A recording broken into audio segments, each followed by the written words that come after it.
Hello everyone, my name is Aparna Awasthi. आज मैं आप लोगों को प्रियम्बल और उससे रिलेटेड जितने भी इम्पोर्टेंट क्वेश्चंस बनते हैं आपके प्री में या मेंस में या इंटरव्यू में, हम सब जानते हैं कि प्रियम्बल हमारे तीनों एग्जाम्स के लिए बहुत इंपॉर्टेंट है, चाहे प्री हो, मेंस हो, इंटरव्यू हो। और आप सब किसी स्टेट की जुडिशियल सर्विसेज एग्जामिनेशंस की तैयारी ही कर रहे हैं या फिर कुछ एलएलबी स्टूडेंट्स हैं, तो उन सबके लिए ही ये वीडियो काफी हेल्पफुल होगा। और ये टॉपिक भी I think everybody should know what preamble is और उससे रिलेटेड जो भी इम्पोर्टेंट चीजें हैं वो I will be discussing. Okay? So एक एक टर्म करके हम सारे टर्म्स को डिस्कस करेंगे, ठीक है। First we'll read it out. We the people of India. तो हमारा क्या है कि preamble लाया किस लिए गया, क्योंकि ये हमारी कॉन्स्टिट्यूशन के ऑब्जेक्ट को बताता है कि हमारे कॉन्स्टिट्यूशन लाने का ऑब्जेक्टिव है क्या एग्जैक्टली। तो इसमें बेसिकली ऑब्जेक्ट दिया गया है। अब ऑब्जेक्ट आपका क्या है, क्या क्या इसमें दिया हुआ है। तो सबसे पहले सोर्स ऑफ द कॉन्स्टिट्यूशन। तो सोर्स ऑफ द कॉन्स्टिट्यूशन क्या है, we the people of India, क्योंकि हम खुद को दे रहे हैं ना, हम पूरा पढ़ेंगे देन वी विल नो कि हम खुद को दे रहे हैं कॉन्स्टिट्यूशन, राइट। तो सोर्स क्या हो गया, we the people of India. Having solemnly resolve to constitute India, मतलब हम एक सोलम रेजोल्यूशन ले रहे हैं। We the people of India मतलब हम भारत के लोग एक सोलम रेजोल्यूशन ले रहे हैं, किस चीज का, इंडिया को कॉन्स्टिट्यूट करने का। To constitute India into a, तो इंडिया को कैसे कॉन्स्टिट्यूट करेंगे, मतलब type of government and polity कैसी रहेगी, sovereign socialist secular democratic republic, ठीक है। तो हमने क्या किया, इंडिया को कॉन्स्टिट्यूट कैसी गवर्नमेंट में किया, जो सॉवरेन है, सोशलिस्ट है, सेक्युलर है, डेमोक्रेटिक है, रिपब्लिक है। अब सॉवरेन का मतलब क्या है कि हम जो इंडिया है वो अपनी इंटरनल और एक्सटर्नल मैटर्स को खुद डील करने में सक्षम है। उसे किसी भी फॉरेन कंट्री की या किसी भी फॉरेन एड की जरूरत नहीं है अपने मैटर्स को डिस्कस करने के लिए, ठीक है, या अपने मैटर्स के लिए डिसीजन लेने के लिए। तो सॉवरेन हो गया आपका। और सॉवरेन कौन है इंडिया में, we the people of India. तो ये भी एक क्वेश्चन पूछा जाता है प्री में कि इंडिया में सॉवरेनिटी किस में है, राइट। तो उसमें आप हमेशा we the people of India में लगेंगे, ठीक है, क्योंकि इंडिया में कौन सॉवरेन है, वी द पीपल, ओके, हम भारत के लोग। नेक्स्ट आता है सोशलिस्ट। तो सोशलिस्ट जब हमारा देश आजाद हुआ उस वक्त हम सब जानते हैं कि बहुत ही पिछड़ापन था हमारे देश में, बहुत ही गरीबी थी, बहुत ही बुरी कंडीशंस थी उस वक्त। तो उन सबसे खुद को बेहतर करने के लिए कि कैसे हम क्या एजेंडा लेके आएंगे अपना, कि हम आगे आने वाले सालों में कैसे खुद को डेवलप करेंगे, ठीक है। तो उसके लिए हम कॉन्सेप्ट लाए सोशलिस्ट और हमने वेलफेयर स्टेट को स्टैब्लिश किया। आप सोशलिस्ट का मतलब क्या है, मतलब ये है कि जो भी लोग हैं इंडिया में किसी के बीच में कोई डिस्क्रिमिनेशन नहीं होगा, डिस्ट्रीब्यूशन ऑफ वेल्थ सबको बराबर कोशिश की जाएगी कि सबके बीच में डिस्ट्रीब्यूशन ऑफ वेल्थ हो। ये नहीं कि कोई एक बहुत अमीर होता जा रहा है और कोई एक बहुत गरीब, हमें सबको ध्यान में लेके चलना है। ऐसी गवर्नमेंट हम लोग, ऐसे टाइप ऑफ गवर्नमेंट हम लोग इस्टेब्लिश करेंगे इंडिया में। फिर आता है सेक्युलर। सेक्युलर का मतलब क्या है कि इंडिया का जो स्टेट है हमारा इंडिया, उसका किसी भी पर्टिकुलर रिलीजन से कोई मतलब नहीं है। वो क्या करेगा, वो न्यूट्रल रहेगा, क्योंकि हम सब जानते हैं इंडिया में there's a lot of diversity, ठीक है। हमारे यहाँ इतनी डाइवर्सिटी है, diverse cultures, diverse religion and everything. तो हमारे यहाँ ऑलरेडी बहुत डाइवर्सिटी है, उसको बचाने के लिए, ताकि स्टेट उस पर इंटरफेयर ना कर सके या फिर लोग एक दूसरे को नीचा ना दिखाएं या फिर किसी के साथ कुछ गलत ना हो, इसलिए स्टेट को क्या किया गया, सेक्युलर बनाया गया कि हमारा अपना कुछ नहीं है, आप लोग जैसे चाहें आप लोग वैसे अपने अपने रिलीजन को फॉलो कर सकते हैं। और इसके लिए हमने आर्टिकल 25 से लेके 28 तक freedom of religion under part 3 of the constitution हमने फ्रीडम ऑफ रिलीजन का राइट भी दिया लोगों को। अब क्या होता है डेमोक्रेटिक। तो डेमोक्रेटिक का मतलब क्या है कि जो जैसा कि मिस्टर अब्राहम लिंकन ने एक बार कहा था कि democracy is where the government is by the people, for the people and of the people.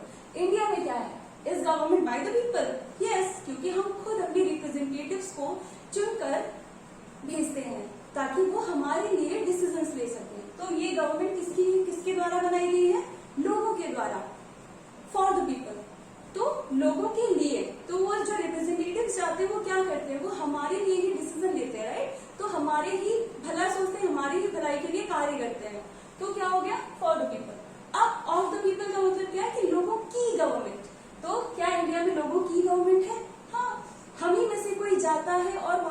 Government को फॉर्म करता है, राइट। कोई भी इंडिया में कंटेस्ट कर सकता है इलेक्शन, कोई भी प्राइम मिनिस्टर बन सकता है, कोई भी चीफ मिनिस्टर बन सकता है, कोई भी मिनिस्टर बन सकता है, कोई भी एमएलए एमपी बन सकता है ना। तो लोगों की गवर्नमेंट है। नेक्स्ट टाइम आता है रिपब्लिक। रिपब्लिक का मतलब क्या है कि इंडिया में जो हेड ऑफ द स्टेट होगा, हेड ऑफ द नेशन होगा, वो हेरिडिटरी पोस्ट नहीं फॉर्म करेगा, ठीक है। उसमें क्या होगा कि हम चुनेंगे उसको, जो भी हमारा हेड ऑफ द स्टेट होगा। अब वो चाहे डायरेक्टली चुने या इनडायरेक्टली। इंडिया में क्या है, हम इनडायरेक्टली चुनते हैं। जो इलेक्टोरल कॉलेज बनता है प्रेसिडेंट के इलेक्शन का, वो कौन फॉर्म करता है, वो लोग जिन्हें हमने चुन के भेजा है, हमारे रिप्रेजेंटेटिव्स। तो इंडिया में क्या है, रिपब्लिक है। फिर आता है and to secure to all its citizens. और हम क्या करते हैं, अपने हर एक सिटीजन को क्या सिक्योर करना चाहते हैं, जस्टिस। जस्टिस कैसा होगा, सोशल, इकोनॉमिक एंड पॉलिटिकल। तो किस किस तरह का हमने जस्टिस, 3 तरह का, हम 3 तरह का जस्टिस लोगों को प्रोवाइड कराएंगे। सोशल, सामाजिक, इकोनॉमिक, आर्थिक, और पॉलिटिकल मतलब राजनीतिक। आप इसकी जो झलक है वो अपने part 3 of the constitution, that is fundamental right, उसमें भी देख सकते हैं। और जो आपका पार्ट 4 ऑफ द कॉन्स्टिट्यूशन है, that is directive principles of state policy, आप उसमें भी देख सकते हैं। तो जो अलग अलग राइट्स दिए गए हैं, जो अलग अलग ड्यूटीज स्टेट की दी गई हैं अंडर डीपीएस की, वो आपके इस टर्म को एक्सप्लेन करते हैं, जस्टिस। नेक्स्ट आता है लिबर्टी। तो लिबर्टी कैसी, ये प्री में क्वेश्चन पूछा जाता है कि कितने तरह की लिबर्टी इंडिया में प्रियम्बल के द्वारा दी गई है। तो 5 तरह की, इसको याद रखिएगा। 5 तरह की लिबर्टी है। कैसी कैसी, लिबर्टी ऑफ थॉट, आप क्या सोचेंगे, एक्सप्रेशन, आप क्या एक्सप्रेस करेंगे, बिलीफ, मतलब कि आप किस चीज में अपना बिलीव रखना चाहते हैं, फेथ, आपकी फेथ क्या होगी, and worship. Thought and expression ये आपका आर्टिकल 91A में ही कवर हो जाएगा। फिर आता है बिलीफ, फेथ एंड वर्शिप। इसकी कहाँ आपको झलक देखने को मिलती है, तो हमें देखने को मिलती है आर्टिकल 25 से लेकर 28 तक, जहां हमारा फ्रीडम ऑफ रिलीजन दिया हुआ है। नेक्स्ट आता है equality of status and of opportunity.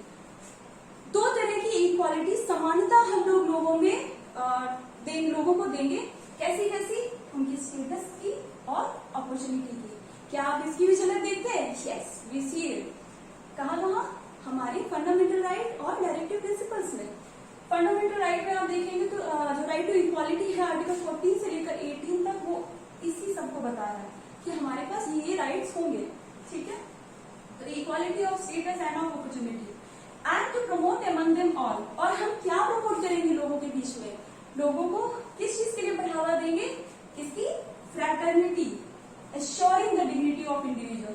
तो वो फ्रैटर्निटी कैसी होगी, लोगों की जो डिग्निटी है उसको ध्यान में रखते हुए, कि हम फ्रैटर्निटी ऐसी नहीं लाएंगे कि लोगों को अपनी डिग्निटी को खोना पड़े।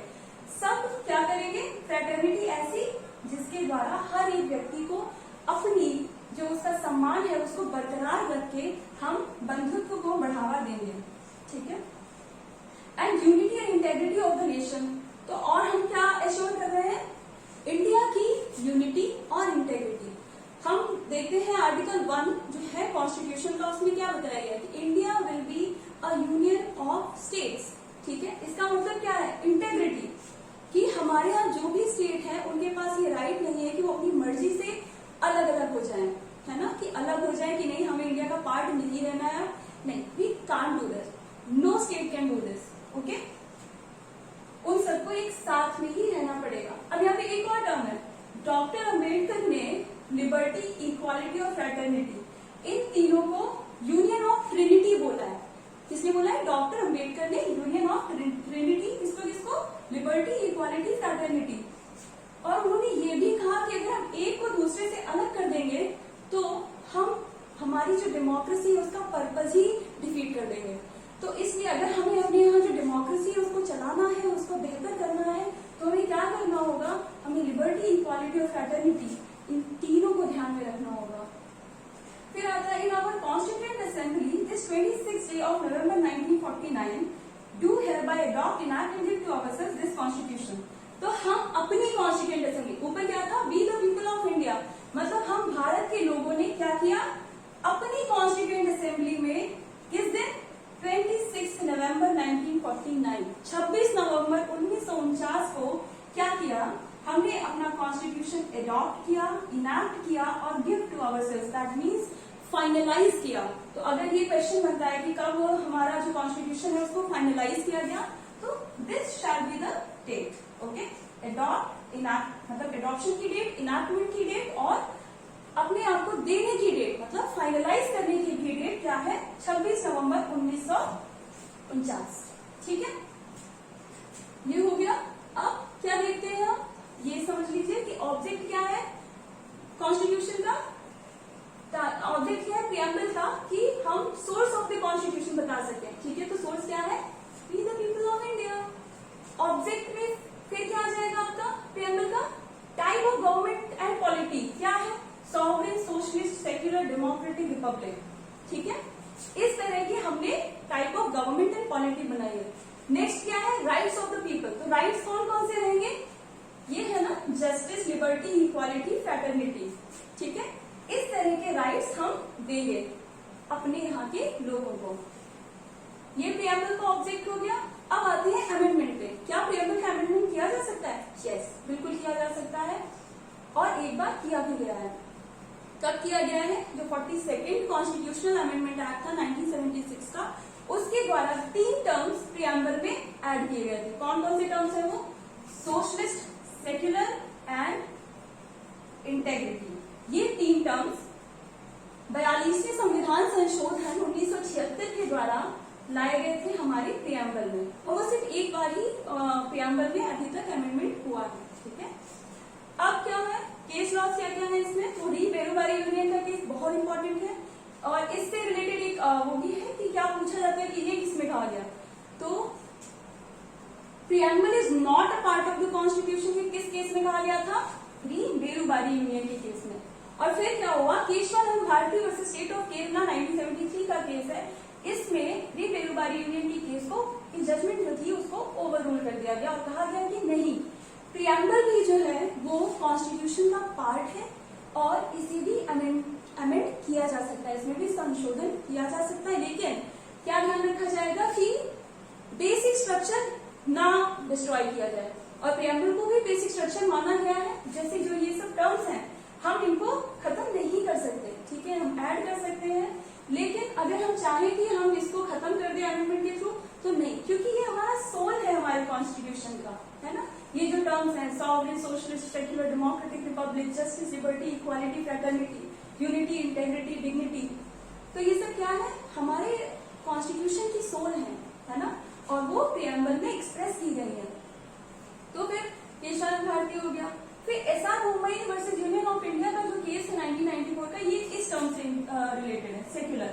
इसमें सेक्युलरिज्म तो part of the basic structure माना गया है, ठीक है। ये हालांकि इन दोनों से थोड़ा डिफरेंट है, लेकिन इससे रिलेटेड था, इसलिए आई हैव एडेड इट कर।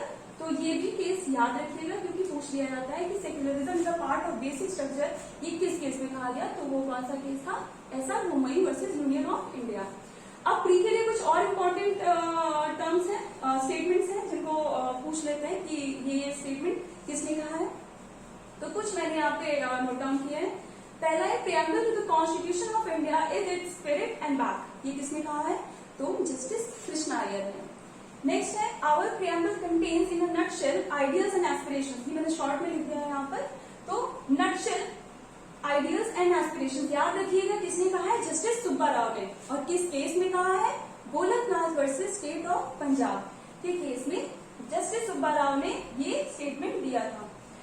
नेक्स्ट है, preamble is a key to open the minds of the constitution makers, ये किस केस में कहा गया था, बेरोबारी यूनियन के केस में। इसमें क्या कहा गया था, पहला तो ये था कि प्रियम्बल पार्ट नहीं है कॉन्स्टिट्यूशन का, लेकिन ये एक चाबी है, किस चीज की चाबी, जो हमारे कॉन्स्टिट्यूशन मेकर्स हैं उनके दिमाग को खोलने की, कि वो एग्जैक्टली कहना क्या चाहते थे, कॉन्स्टिट्यूशन के प्रोविजंस क्यों डाले उन्होंने और वही प्रोविजंस क्यों डाले, ठीक है। तो उसको अगर हम समझना चाहते हैं तो हमें प्रियम्बल समझना पड़ेगा, ठीक है। हालांकि जो it is not a part of the basic structure, sorry part of the constitution, ये आपके केशवानंद के केस में ओवररूल कर दिया गया था, ठीक है।